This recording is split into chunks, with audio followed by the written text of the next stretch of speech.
Ciao a tutta, bentornata o benvenuta se è la prima volta sul mio canale. Questa settimana guardiamo insieme una nuova puntata di Gotish on Budget edizione mercato. Iniziamo!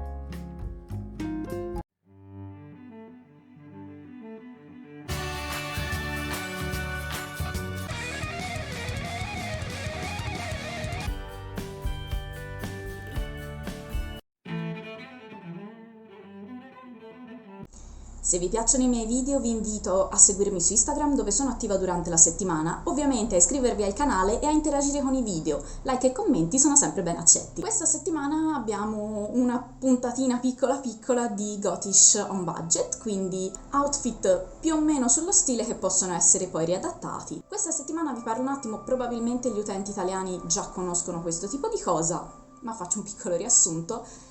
Il mercato qui in Italia, una cosa che si trova abbastanza spesso, sono dei banchi di negozianti che vendono però invece che in un negozio sulle loro bancarelle e ad esempio una volta alla settimana sono in un posto, una volta in un altro, eccetera eccetera. Qui nella zona di Firenze quelli più grossi e più noti sono il martedì, tutti i martedì il mercato delle cascine, poi quello a cui sono andata io che è ogni sabato invece il mercato di Scandicci. Non ho tantissimo materiale perché ovviamente è un po' difficile nel mercato riuscire a trovare momenti dove non ci sono persone, che ovviamente non si possono filmare, ma qui vi lascio qualcosa per farvi capire. In questa puntata parleremo un pochino di alcuni banchi che sono specializzati in fine stock. Quando un negozio chiude o c'è da ripulire il magazzino, alcune grandi marche lasciano a prezzi da grossista tutti i capi che sono rimasti in quel negozio e questi banchi li rivendono a in genere 5-10 euro al pezzo, ovviamente a un prezzo molto competitivo rispetto al prezzo del negozio per lo stesso articolo. Come vi avevo preannunciato nello scorso video, vediamo cosa c'è in questa busta. Ta-dan! Il banco in questione dove sono andata quella settimana lì, che è tipo di 2, 3, 4 di un tot di settimane fa, perché ero in challenge e non mi ricordo più quando sono stati presi, trattava uno stock della marca italiana la Yamamai, che è un po' simile a Tezenis, ovvero principalmente si concentra sulla parte di intimi, completi intimi, canottiere, calze, calzini, però anche qualcosa di abiti, e adesso vi faccio vedere. Mi è stato chiesto da un paio di follower come io, comprando all'usato, comprando al mercato, trattassi gli abiti usati. Allora, i metodi secondo me possono essere due: o quando vengono acquistati vengono subito lavati, se vi sentite più sicuri, oppure in questo caso, siccome io li volevo tenere come da banco, ad esempio qui ho un paio di calze che sono ancora nella loro confezione originale, quindi queste se non ho fatto niente, ma questi due ad esempio li ho messi nel congelatore in una zip bag. Non ho pensato di fare le foto, in effetti è stato un po' stupido, ma quindi messi in una busta trasparente di quelle per congelare e lasciati 48 ore nel freezer, perché il freddo uccide tutti i vari batteri e robe che potrebbero esserci, quindi se non volete lavarli subito un buon metodo è quello del freddo, che in genere è quello che uso io più spesso per le cose quando le compro usate o comunque sui banchi. Ve le faccio prima vedere un attimino e poi passiamo alla prova. Quando si trovano le cose nei banchi di stock possono essere o aperte fuori dalla loro confezione oppure ancora confezionate, come ad esempio questo paio di calze. Perché vi volevo far vedere tutto prima di provarlo? Perché in questo caso ci sono ancora tutti i prezzi.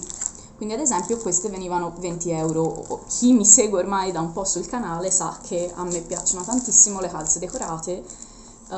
Ora che inizia a fare caldo mi sa che le userò un po' meno o le userò morendo di caldo, non lo so, ma trovo che siano molto carine e che diano subito un certo qualcosa di particolare, abbinamenti molto tranquilli. Essendo traforate, quindi un pochino più elastiche, invece di prendere la solita L ho preso la M perché da taglia dietro dovrebbe starmi.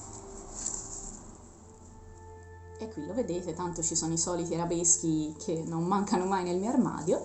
Insieme abbiamo questa magliettina, che è una magliettina intima da sotto, di quelle trasparenti, rossa, perché non lo so, e ultimamente ce l'ho con il floreale, quindi non so quanto si riesce a vedere, forse nella prova meglio, è con delle rose.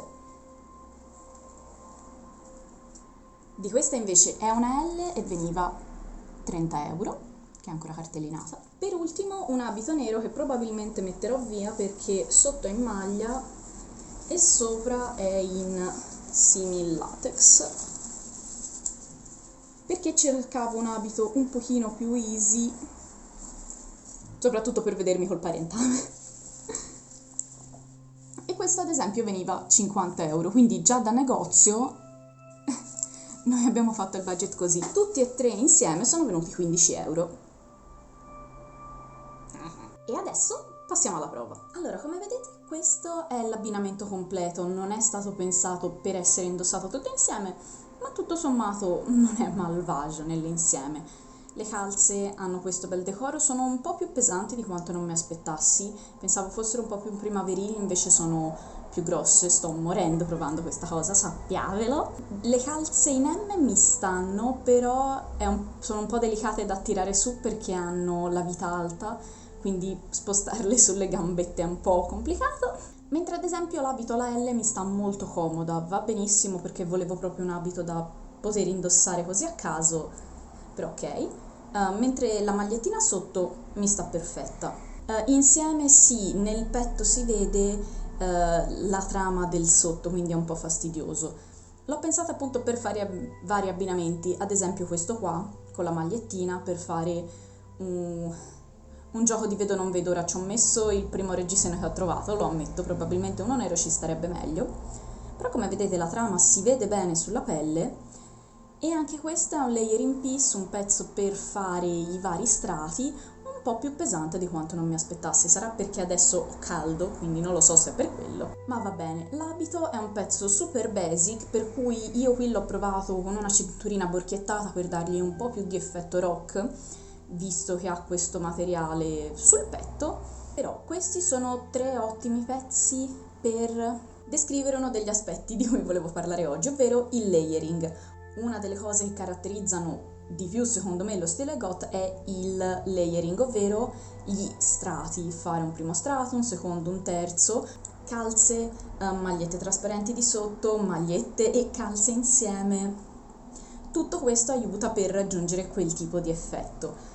I pezzi di layering così, uno dei posti migliori dove trovarli ovviamente è il mercato, dando un attimo un occhio a questo tipo di offerte. La puntata di oggi è brevissima, mi dispiace, ma è iniziato il caldo e quindi io sono completamente sdraiata in terra. L'estate, il caldo mi dà molto fastidio e già anche solo, per fortuna ho scelto di mettere solo le parrucche, ma voi non mi vedete, mi sto liquefando in questo momento. E soprattutto dovevo lavorare al Monaco, mi dispiace, un sacco di voi mi hanno chiesto quando sarebbe uscito il prossimo video letterario, avendo sia la parte di moda che quella di letteratura, è vero, la sto trascurando ma perché è lunghissima da fare, ma sarete contenti perché settimana nuova esce. Quindi io vi ringrazio di essere stati con me ancora una volta e vi auguro una buona giornata, una buona serata ovunque voi siate e ci vediamo lunedì prossimo finalmente con il video True Goth dedicato al romanzo Il Monaco. Che caldo!